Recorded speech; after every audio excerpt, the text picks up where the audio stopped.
Berikut ini ada informasi dari petugas pemadam kebakaran Kota Makassar yang menangkap satu ekor ular piton sepanjang 3 meter di rumah warga di Jalan Macini Gusung, Kota Makassar, Sulawesi Selatan.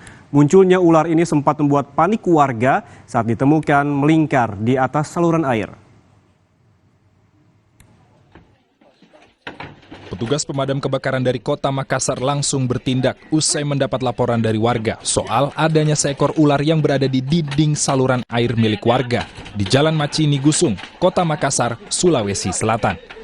Dengan menerjunkan 8 petugas rescue, petugas pemadam kebakaran langsung menangkap ular tersebut. Dalam waktu 20 menit, petugas akhirnya berhasil menangkap ular.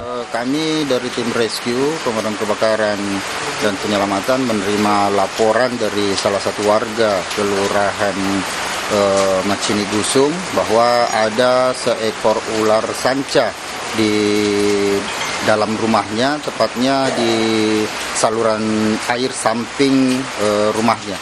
Panjang ular kurang lebih 3 meter. Selanjutnya, ular jenis piton sepanjang 3 meter itu dibawa ke kantor pemadam kebakaran sebelum diserahkan ke BKSDA Sulawesi Selatan. Rama Pratama, Kompas TV, Makassar, Sulawesi Selatan.